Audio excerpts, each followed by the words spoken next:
Hello students, how are you? कैसे हैं आप सब? Myself Ankit sir, your chemistry mentor from Kota Rajasthan. देखो यार, हम लोगों ने बेटा बात कर ली थी कहाँ तक? ऑप्टिकल आइसोमेरिज्म में हमने बात कर रहे थे, हम कायरलिटी की बात कर रहे थे, कायरल सेंटर की बात कर रहे थे। पहले हम रिकैप लेंगे थोड़ा सा, कुछ कंपाउंड्स में देखेंगे कायरल सेंटर है या नहीं।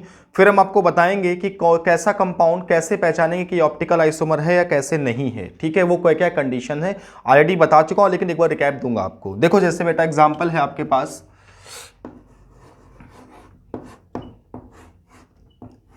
आपको बताना है कि नंबर ऑफ कायरल सेंटर्स कितने होंगे।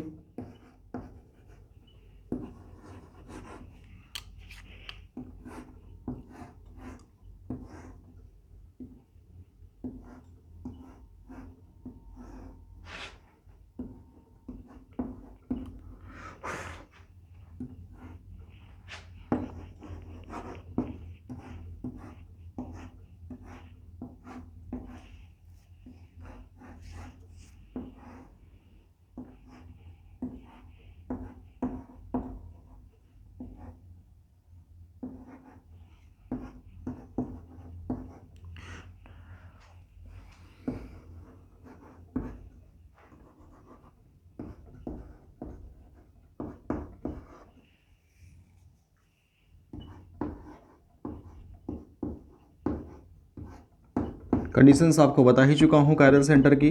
sp3 हाइब्रिडाइज एटम होना चाहिए और उस sp3 हाइब्रिडाइज एटम से चारों ग्रुप से डिफरेंट एटम्स या ग्रुप ऑफ एटम होना चाहिए। क्लियर है?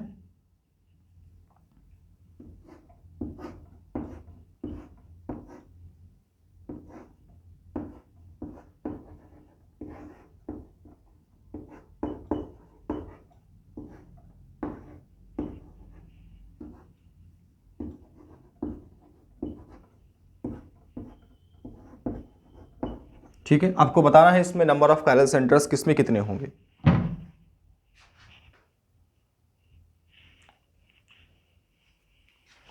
देखो बेटा, पहले वाले में ये वाला कार्बन sp3 है, इससे क्या क्या लगा है? एक OH ग्रुप लगा है, एक हाइड्रोजन है। बाकी ये जो दोनों ग्रुप हैं सेम है, आगे बढ़ेंगे फिर सेम एटम आ रहा है। ठीक है, मतलब इसके पास एक भी कायरल सेंटर नहीं है। इसमें आओ, इस वाले कार्बन को पकड़ो पहले। ये वाला कार्बन कैसा है? sp3 हाइब्रिडाइज है, इसके साथ ये अलग ग्रुप लगा हुआ है पूरा, ये अलग हाइड्रोजन एटम है, इधर डबल बॉन्ड CH है, इधर CH2, मतलब ये वाला कार्बन कायरल सेंटर में काउंट होगा।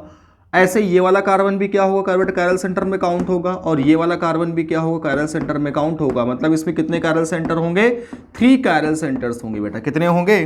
3 कायरल सेंटर्स होंगे। नेक्स्ट, इसमें बेटा देखेंगे, एक कायरल सेंटर आपका ये होगा, दूसरा ये होगा, तीसरा ये वाला होगा, और चौथा ये वाला होगा। कितने कायरल सेंटर होंगे बेटा? इसमें 4 कायरल सेंटर्स प्रेजेंट होंगे। नेक्स्ट, इस वाले में देखो, नाइट्रोजन हमारा sp3 हाइब्रिडाइज है। इस नाइट्रोजन से जो चारों ग्रुप हैं, चारों ग्रुप या चारों एटम क्या है? अलग अलग हैं। इसका मतलब ये भी क्या होगा? कायरल सेंटर होगा जरूर। ठीक है, नेक्स्ट, ये वाला भी होगा और ये वाला भी कार्बन। अब बात आती है कि ये नाइट्रोजन कायरल सेंटर होगा? नहीं बेटा। की रीजन क्या है? ये नाइट्रोजन का जो हाइब्रिडाइजेशन है वो कितना है? sp2 है।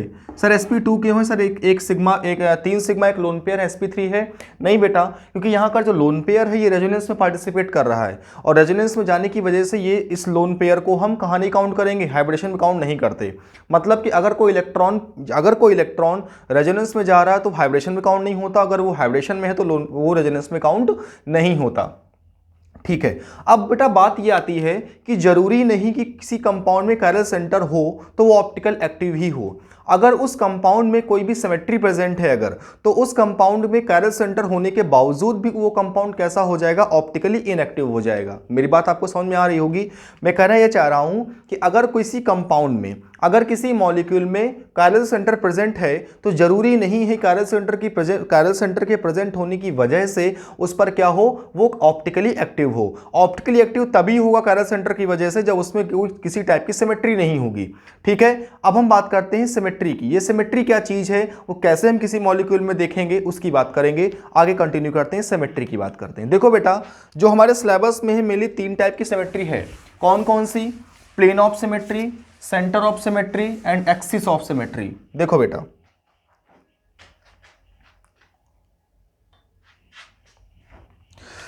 हेडिंग डालो, टाइप्स ऑफ सिमेट्री। मतलब अगर किसी मॉलिक्यूल में कायरल सेंटर है और साथ में अगर उसमें कोई भी सिमेट्री प्रेजेंट है तो वो मॉलिक्यूल कैसा हो जाएगा, ऑप्टिकली इनएक्टिव हो जाएगा, और वो कंपाउंड में जो कायरलिटी है वो अकायरल हो जाएगा। अकायरल का मतलब होता है, एक का मतलब नॉट होता है, कायरल मतलब कायरल, मतलब नॉट कायरल हो जाएगा। क्लियर है। देखो बेटा मेनली आपके सिलेबस में 3 टाइप की सिमेट्री पाई जाती है क्या मतलब, पाई क्या मतलब है ही। पहली है पीओएस। पीओएस का फुल फॉर्म होता है बेटा plane of symmetry, plane of symmetry. Clear. दूसरा होता है बेटा आपका सेंटर ऑफ सिमेट्री, और तीसरा होता है आपका बेटा axis of symmetry, AOS. Clear. Plane of symmetry, centre of symmetry और एक्सिस ऑफ सिमेट्री। बेटा हम सबसे पहले बात करने जा रहे हैं प्लेन ऑफ सिमेट्री की, तो हेडिंग पड़ेगी सबसे पहले बेटा इसमें plane of symmetry.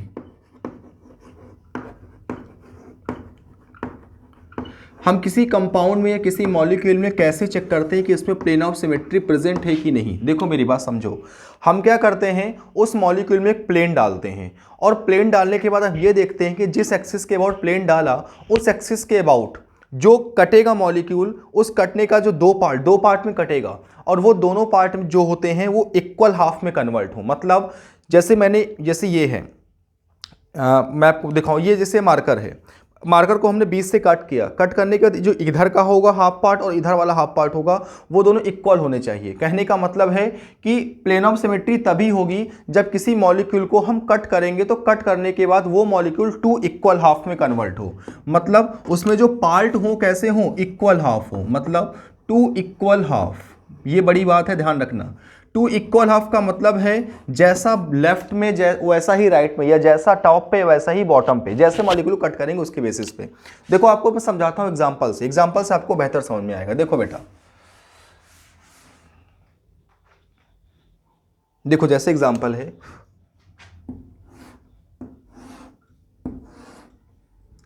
COOH, HOH, HOH और COOH। देखो बेटा है क्या, अभी आप कहोगे सर ये कंपाउंड, ये इस मॉलिक्यूल में कायरलिटी है कैसे, एक ये कार्बन कायरल है क्योंकि इससे COOH, HOH और ये पूरा ग्रुप अलग है, और इस वाले कार्बन से HOH और COOH अलग है, और ये वाला ग्रुप अलग है, 2 कायरल सेंटर हैं। लेकिन आप जरा 2 मिनट बाद देखो एक चीज, आप इसमें क्या करो, एक प्लेन डालो, इसमें एक प्लेन आपने डाला, या कह सकते हैं इसको हमने क्या किया, एक चाकू से काट दिया। चाकू से काटने के बाद एक ये क्या है, प्लेन है, इमेजिनरी प्लेन डाल दिया। ये चाकू से हमने क्या किया, इसको कट कर दिया।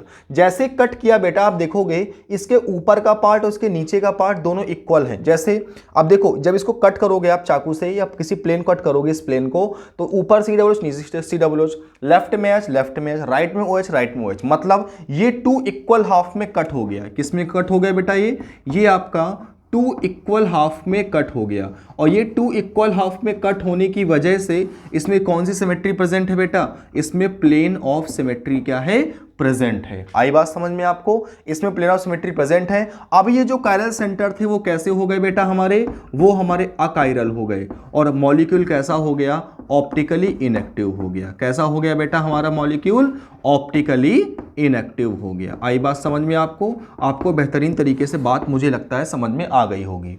ठीक है, अगले एग्जांपल से और समझते हैं। देखो बेटा, जैसे मान लिया ये हमारा एक मॉलिक्यूल है A और B। अभी क्या है, आप कहोगे सर ये वाला कार्बन और ये वाला कार्बन, ये दोनों कायरल सेंटर हैं। कैसे, इस कार्बन से 2 ग्रुप लगे हैं, A और B अलग अलग, इधर चलेंगे तो CH2 लगा है, इधर चलेंगे तो CAB लगा है, मतलब ये वाला कार्बन कायरल है सर, और ये वाला भी वैसे ही कायरल है। लेकिन जब आपने सर कहा कि इसमें बीच से एक मिरर डालो या प्लेन डालो, तो ये प्लेन डालने के बाद हमने देखा कि जो लेफ्ट वाला पार्ट और जो राइट वाला पार्ट है 2 इक्वल हाफ में कट हो रहा है। इसका मतलब अभी तक हमारी नजर में कंपाउंड, ये मॉलिक्यूल कैसा था, ऑप्टिकली एक्टिव था। जैसे ही मैंने इसमें प्लेन डाल के चेक किया तो ये पता चला कि इस मॉलिक्यूल को जब हमने प्लेन डाला तो ये 2 इक्वल हाफ में कट हो गया, मतलब ये मॉलिक्यूल कैसा है, ऑप्टिकली इनएक्टिव है। कैसा है, ऑप्टिकली इनएक्टिव। और इसके जो कायरल सेंटर हैं वो सभी क्या कहलाएंगे, अकायरल कहलाएंगे। क्या कहलाएंगे बेटा हमारे, ये हमारे अकायरल कहलाएंगे। आई बात समझ में आपको। अच्छा, आगे एग्जांपल की बात करते हैं। जैसे मान लिया बेटा ये हमारा एक मॉलिक्यूल है OH, आपसे पूछ रहा हूं कि ये कंपाउंड, ये मॉलिक्यूल ऑप्टिकली एक्टिव है या नहीं।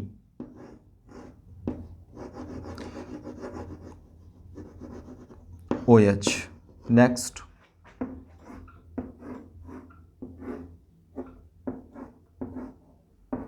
CS3,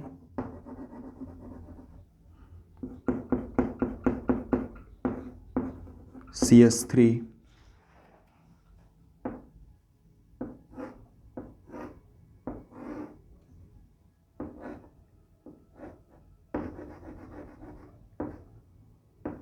Br, H, Br, H,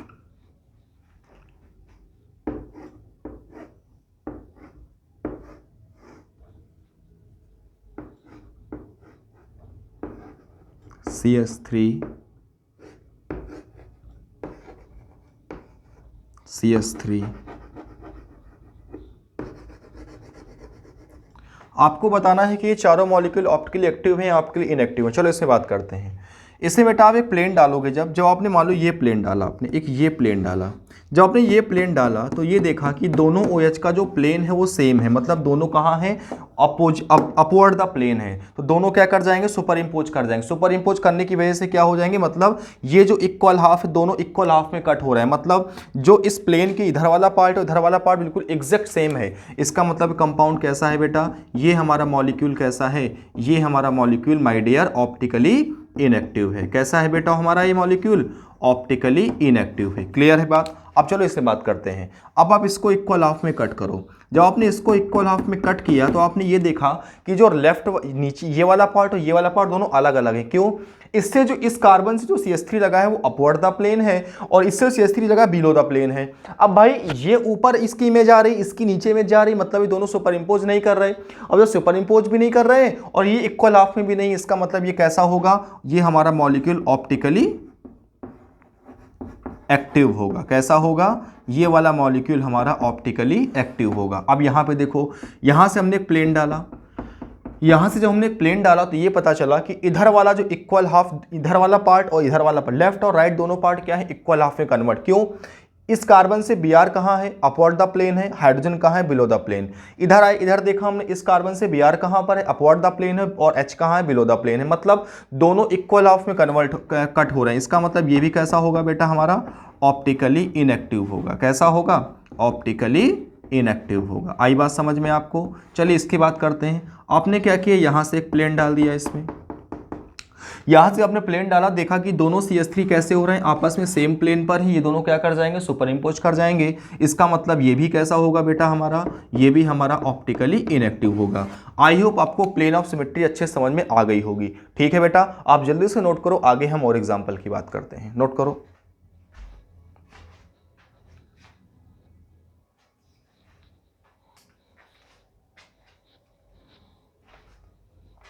note down करो बेटा जल्दी से।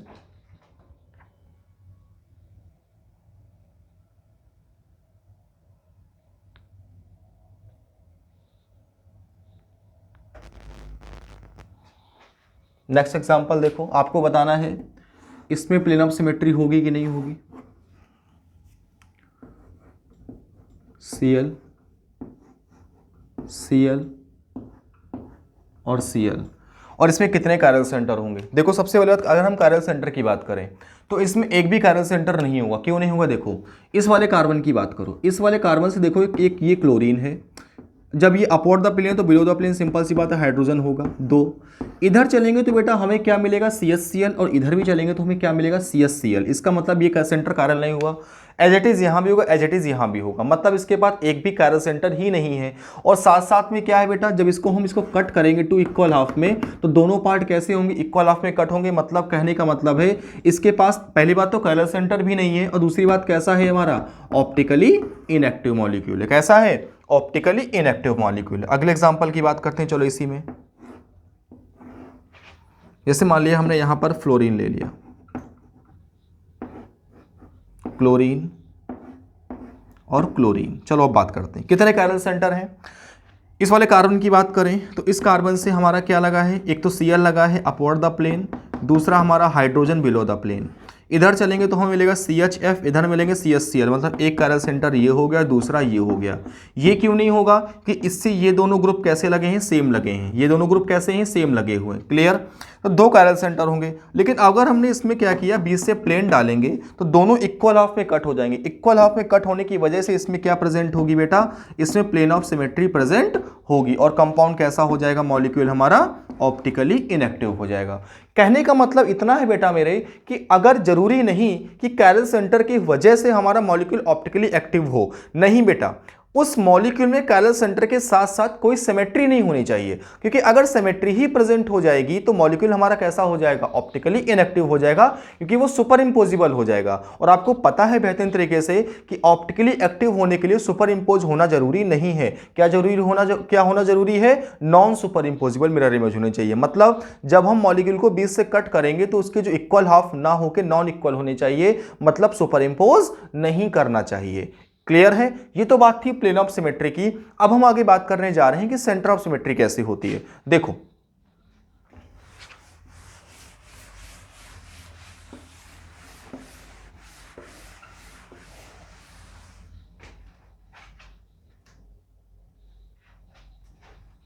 देखो बेटा, अब बात करेंगे हम लोग सेंटर ऑफ सिमेट्री। मैं आपको सबसे पहले बेहतरीन ट्रिक बता दूं कि जो सेंटर ऑफ सिमेट्री होती है वो हम किस में देखते हैं, केवल वो हम देखते हैं इवन नंबर ऑफ कार्बन की रिंग्स में। मतलब 4 कार्बन, 6 कार्बन, 8 कार्बन की जो रिंग होती है उनमें ही पाई जाती है। ठीक है? उसके अलावा किसी मॉलिक्यूल में हो सकती है, लेकिन ऑड नंबर ऑफ कार्बन की रिंग में सेंटर ऑफ सिमेट्री नहीं होती। आप देखते कट कर सकते हो कि नहीं सेंटर तो नहीं होगी, प्लेन चेक कर लेते हैं। ठीक है? अब बात आती है सेंटर ऑफ सिमेट्री होनी कैसी चाहिए। देखो सबसे पहली बात, सेंटर ऑफ सिमेट्री होने के लिए क्या होना चाहिए, उस मॉलिक्यूल में हम जैसे एग्जांपल लेते हैं, आपको एग्जांपल से बेहतरीन समझ में आएगा। देखो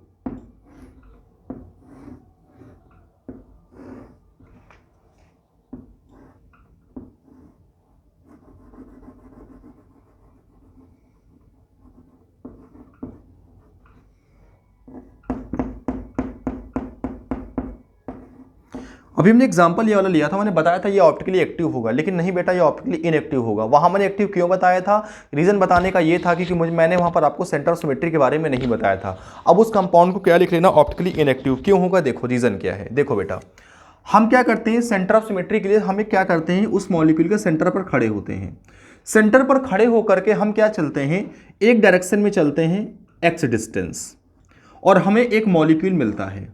हम वापस उसी सेंटर पर आते हैं उतनी ही चल के, और फिर हम उतना ही उसके जस्ट अपोजिट डायरेक्शन में चलते हैं, उतना ही चलते हैं।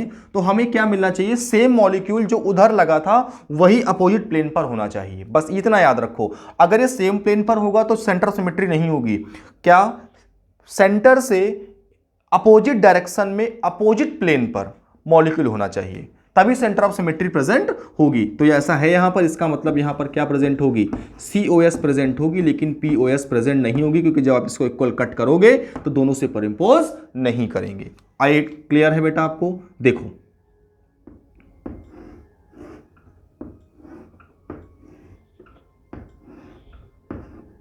CS3 Br CS3, देखो ये इसका सेंटर है। इसके सेंटर से हमने क्या किया, इधर चले x डायरेक्शन, तो हमें CS3 मिला। जस्ट अपोजिट चले उतनी ही डायरेक्शन, तो सेम मॉलिक्यूल हमें मिल रहा है अपोजिट डायरेक्शन। देखो ये अप है, ये बिलो है, ये अप है, ये डाउन। ऐसे ही हमने इधर किया, y डायरेक्शन चले, इधर चले y, तो हमें सेम मॉलिक्यूल मिल रहा है। इसका मतलब इस कंपाउंड में, इस मॉलिक्यूल में क्या प्रेजेंट है, सेंटर ऑफ सिमेट्री प्रेजेंट है। आई बात समझ में आपको? अगला देखो एग्जांपल,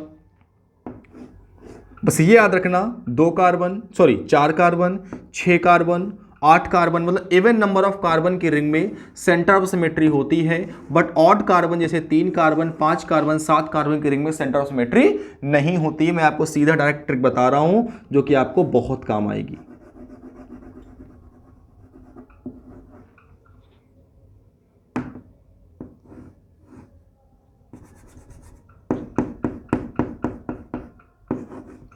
देखो बेटा, ये इसका सेंटर है, इसके सेंटर से हम x डायरेक्शन x डिस्टेंस चले तो हमें Cl मिला अपवर्ड द प्लेन, फिर वापस उसी अपोजिट डायरेक्शन में हम x डिस्टेंस चले तो हमें Cl कहाँ मिला, बिलो द प्लेन मिला। इसका मतलब इसमें क्या होगी, सेंटर ऑफ सिमेट्री प्रेजेंट होगी। तो ये थी बात सेंटर ऑफ सिमेट्री की। अब हम इसमें बात करते हैं एक्सिस ऑफ सिमेट्री क्या होती है। देखो बेटा, हेडिंग डालेंगे axis of symmetry. Axis of symmetry कैसे निकालते हैं, C N is equal to होता है फॉर्मूला 360 डिग्री बाई एन। देखो इसका मतलब होता है कि हम किसी मॉलिक्यूल को कितना डिग्री रोटेट कर दें, कितने नंबर ऑफ रोटेशन करें कि वो दोबारा सेम टाइप में आ जाए। जैसे एग्जांपल देखो, जैसे HOH, अब हम क्या करें, इसको अगर हम 180 डिग्री रोटेट कर दें तो ये H इधर आएगा, H इधर आ जाएगा, बिल्कुल सेम मॉलिक्यूल बन। देखो मॉलिक्यूल चेंज नहीं होना चाहिए, मॉलिक्यूल का शेप चेंज नहीं होना चाहिए। क्या होना चाहिए, उसको मॉलिक्यूल का शेप नहीं चेंज होना चाहिए। मतलब सेम मॉलिक्यूल बनाने के लिए हम कितना डिग्री उसको रोटेट कर दें कि दोबारा वही चीज बन जाए। तो देखो बेटा, तो इसको हमने कितना डिग्री रोटेट किया, 180। अब बात आता है यहां 180 कब आएगा, जब n की वैल्यू क्या रखें कि 180 आए, मतलब यहां पर 2 रख देंगे। इसका मतलब इसमें कौन सिमेट्री होगी, C2 एक्सिस ऑफ सिमेट्री होगी। कौन सी होगी, C2 axis of symmetry. C2 का मतलब होता है इसको 180 डिग्री क्या किया गया, रोटेट किया गया। अगला एग्जांपल देखेंगे इसमें,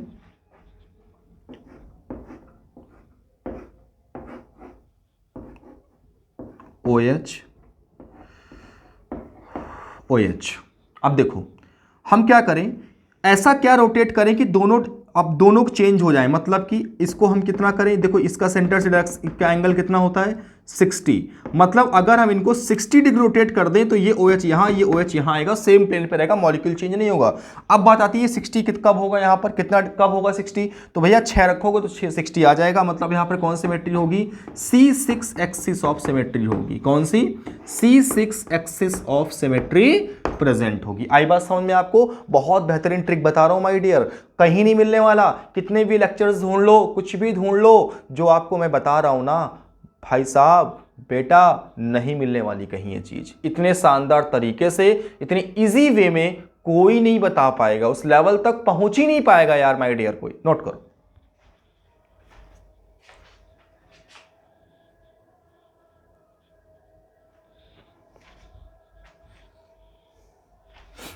नेक्स्ट देखो, अब आपको बताना है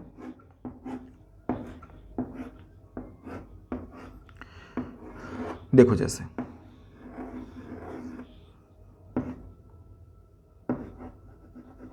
आपको बताना है कौन कौन सिमेट्री होगी, OH OH OH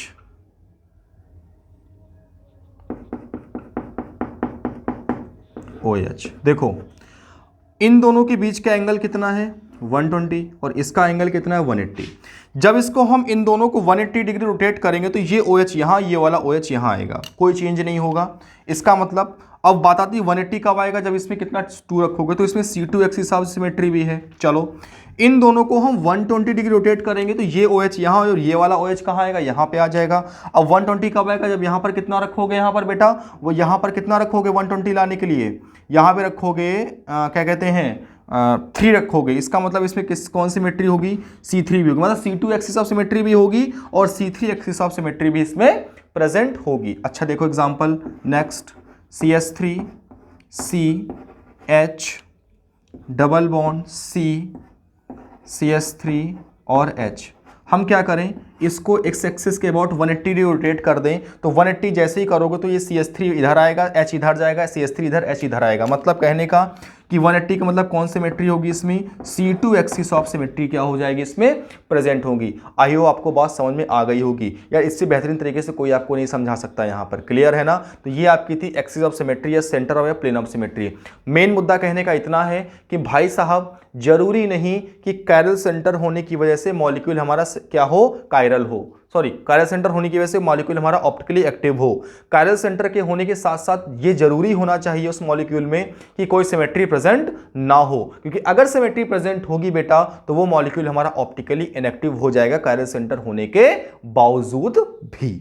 ओके, अब हम इसमें बात करते हैं, आगे हेडिंग डालोगे इनैंशियोमर्स की, शायद बात हम कर चुके थे, दोबारा से बता देता हूं इनैंशियोमर्स क्या होते हैं। अगर आपको समझ, रिकैप ले लूंगा, कोई दिक्कत नहीं बेटा। हेडिंग डालेंगे इनैंशियोमर्स।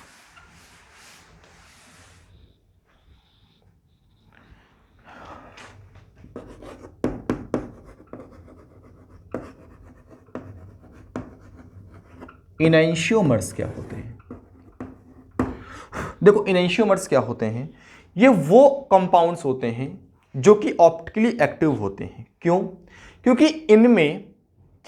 इनमें क्या होता है बेटा, ये नॉन सुपर इंपोजिबल होते हैं। ये कैसे होते हैं? नॉन सुपर इंपोजिबल होते हैं। कहने का मतलब है, अगर हम इनके डेफिनेशन की बात करेंगे तो क्या बोलेंगे बेटा, सुनो मेरी बात ध्यान से, एक सेकेंड बेटा, आप जरा इसको नोट करो।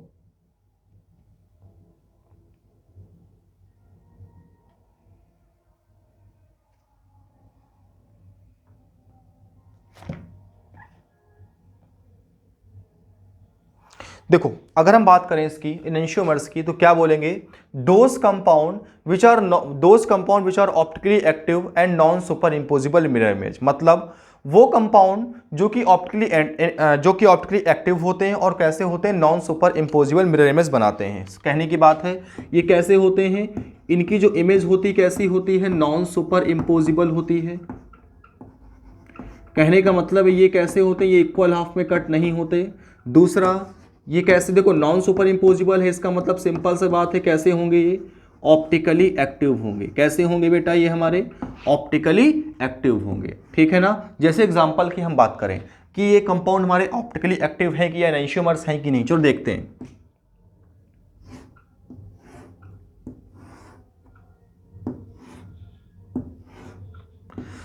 CS3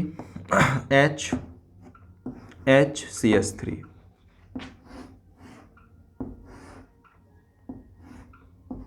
HCS3, CS3 और H। ठीक है, ये देखो दोनों कंपाउंड, ये दो कंपाउंड है। हमने क्या किया, इसकी मिरर इमेज, हमने क्या किया, इसके सामने मिरर लगाया। जब इसके सामने हम मिरर लगाएंगे तो क्या होगा, ये वाला पार्ट इधर आएगा, ये वाला पार्ट इधर आएगा। अब जब इसकी मिरर उठा के हम इसके ऊपर रखेंगे तो H के ऊपर CS3 आएगा, CS3 के ऊपर H आएगा, मतलब सुपर इम्पोज नहीं करेगा। और जो सुपर इम्पोज नहीं करेगा, इसका मतलब ये कंपाउंड, ये दोनों मॉलिक्यूल आपस में, इनके बीच क्या रिलेशन होगा, इनैंशियोमर का रिलेशन होगा। कैसे होंगे तो हमारे दोनों ये इनैंशियोमर्स होंगे। आई बात समझ में, ये कैसे होंगे, आपस में इनैंशियोमर्स होंगे। अब बात यह आती है यार, एग्जाम में हम कब तक मिरर लगा के देखेंगे, तो मैं आपको सिंपल सी ट्रिक बताऊंगा। अभी ट्रिक आपको लिखवाऊंगा, तब तक डेफिनेशन लिखो। दोज कंपाउंड्स, लिखो बेटा, those compounds which are non superimposable and optically active. Those compound which are non superimposable and optically active. जो हमारे कंपाउंड्स ऑप्टिकली एक्टिव होते हैं और non superimposable mirror image देते हैं, वो कंपाउंड क्या कहलाते हैं, इनैंशियोमर्स कहलाते हैं। अब तो देखो बेटा होता क्या है, मैं आपको अब से कम अब से लगभग 5 या 10 मिनट बाद आपको मैं एक टॉपिक पढ़ाऊंगा, R&S कॉन्फ़िगरेशन। आपको मैं पहले चीज़ें लिखा दे रहा हूं, हो सकता है आपको समझ में ना आए, लेकिन जैसे मैं 10 मिनट बाद आप लेक्चर देखोगे, 10 मिनट बाद का, तो आपको चीज़ें सब क्लियर हो जाएंगी। देखो, ये सबसे पहली बात, जो इनैंशियोमर्स हम लोग कंपेयर करते हैं, दो अलग अलग मॉलिक्यूल के बीच करते हैं। मतलब दो हमें अलग अलग मॉलिक्यूल दे देते हैं और पूछ लेते हैं कि इनमें आपस में क्या रिलेशन है, ये सेम है या इनैंशियोमर है या मेसोमर है, डायस्ट्रोमर है। हमने देखो आइडेंटिकल की बात क्या होगी बताऊंगा, और इनैंशियोमर की बात हम बताएंगे। अभी मेसोमर और डायस्ट्रोमर की बात हम नेक्स्ट वीडियो में करेंगे। देखो कंपाउंड की बात करते हैं, दो कंपाउंड है A और B, और उन दोनों कंपाउंड्स के पास पहला नोट है having only one chiral centre, having only one chiral center। दोनों कंपाउंड्स के पास एक एक कायरल सेंटर है। तो भाई अगर एक कंपाउंड का कॉन्फ़िगरेशन R आएगा, मैं बताऊंगा कैसे निकालते हैं आपको, बस थोड़ा रुक जाओ, और दूसरे वाले का S आ जाए, या पहले वाले का S आ जाए, दूसरे वाले का R आ जाए, तो वो जो मॉलिक्यूल होता है कंपाउंड हमारा, वो उनके बीच जो आपस में रिलेशन होता है वो कैसा होता है, वो हमारे कैसे होते हैं, इनैंशियोमेरिक होते हैं। कैसे होते हैं, इनैंशियोमर्स होते हैं। दूसरा, अगर A वाले का भी R हो, B वाले का भी R हो, या A वाले का S हो या B वाले का भी S हो, तो ये कैसे होते हैं बेटा, आइडेंटिकल होते हैं। कैसे होते हैं, आइडेंटिकल कहलाएंगे। क्लियर है, ये तो बात हो गई कि इसके पास जब दो ऐसे मॉलिक्यूल के बीच कंपेयर करा रहे हैं जिनके बीच एक ही कैरल सेंटर है। दूसरा केस क्या है, ऐसे मॉलिक्यूल जिनके पास 2 कैरल सेंटर है, हैविंग 2 कैरल सेंटर। दो मॉलिक्यूल हैं, दोनों के पास 2-2 कैरल सेंटर है, क्लियर है। तो अगर एक कैरल सेंटर का R है, दूसरे वाले का S है, और उसमें जिस वाले का R है उस वाले से S आ रहा है, इसका R आ रहा है, या फिर S R हो इसका R S हो, या फिर R R हो A का, तो B वाले का S S हो, समझ रहे हो। तो अगर ऐसा कुछ है, अगर ऐसा कुछ रिलेशन बन रहा है, मतलब जैसे मान लिया कि एग्जांपल समझाऊंगा आपको, जैसे ये देखो, 2 कैरल सेंटर हैं, एक ये है एक ये है, ए में ये A मॉलिक्यूल है और ये आपका B मॉलिक्यूल है। आपको बताना रिलेशन A और B में, अगर इसका R हो तो इसका S हो, इसका S हो तो इसका R हो, या अगर इसका S हो तो इसका R हो, इसका R हो तो इसका S हो। अगर इसका R है इसका S होना चाहिए, इसका भी R है तो इसका भी S, मतलब सेम वाला होना चाहिए, क्लियर। तो ये कंपाउंड, ये मॉलिक्यूल आपस में क्या शो करेंगे, क्या रिलेशन देंगे, ये हमारे आपस में इनैंशियोमर्स होंगे। क्या होंगे बेटा आपस में हमारे, ये हमारे इनैंशियोमर्स कहलाएंगे। लेकिन अगर हम यहीं पर इनकी दोनों A और B की बात करें, अगर यहीं पर दोनों क्या हो जाए, सेम हो जाए, अगर इसका RR या इसका RR आ जाता है, अगर इसका SS या इसका भी SS आ जाता है, इसका RS तो इसका भी RS आ जाता है, तो इस कंडीशन में जो इनके बीच रिलेशन होगा बेटा वो कैसा होगा, वो हमारे आइडेंटिकल होंगे। कैसे होंगे, आइडेंटिकल होंगे। ये R क्या है, S क्या है, अब से 5 मिनट बाद आपको बेहतरीन तरीके से समझ में आ जाएगा। मैं आपको निकालना सिखा दूंगा, कितना टफ से टफ क्वेश्चन हो लेकिन आप R और S उसमें आसानी से निकाल लोगे, क्लियर है। आप जल्दी से इसको नोट करो, हम बात करते हैं इसके आगे R एंड S कॉन्फ़िगरेशन की। Note down.